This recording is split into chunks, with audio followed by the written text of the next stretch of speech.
जंगल जीवन से भरपूर है। इसकी घनी चंदवा चहचहाते पक्षियों और सरसराहट वाली पत्तियों से जीवंत है।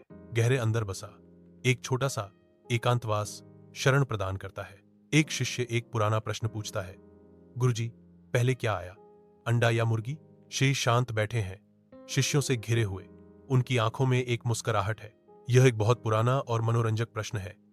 शी उत्तर देते हैं। उनकी आवाज शांत और जानकार है। शांत आश्रम के भीतर शिव प्राचीन काल की कहानी बुनना शुरू करते ही धूप पत्तियों से होकर नृत्य करती है। एक समय था जब पृथ्वी पर मुर्गी नहीं थी, जैसा कि हम आज जानते हैं, लेकिन पक्षियों की कई अन्य प्रजातियां मौजूद थीं। शे ने साझा किया। उनकी आवाज ज्ञान की एक कोमल गूंज। विशाल भाव से शे आकाश में जीवन से भरपूर एक जीवंत चित्र बनाते हैं।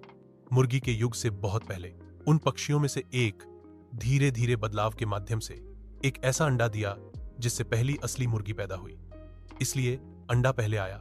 शे निष्कर्ष निकालते हैं। शाश्वत विरोधाभास हवा में लटका हुआ है। जंगल के दिल में एक गुरु और उसका शिष्य घने जंगल से होकर एक यात्रा शुरू करते हैं। सूर्य की रोशनी चंदवा से होकर गुजरती है, जिससे उनके रास्ते पर प्रकाश और छाया का एक मोज़ेक बनता है। गुरु प्राचीन ज्ञान देते हुए बोलना शुरू करते हैं, हाँ, लेकिन विचार करें, यदि एक अंडा अकेला आता है और उसमें से मुर्गी नहीं निकलती तो उसका क्या उपयोग है?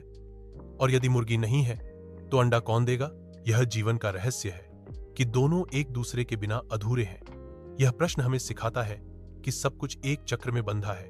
न तो कोई निश्चित पहला है और न ही कोई निश्चित अंतिम। एक दृश्य रूपक सामने आता है जो अंडे और मुर्गी के अंतहीन चक्र को दर्शाता है। दृश्य रूपक गुरु की शिक्षा पर जोर देता है।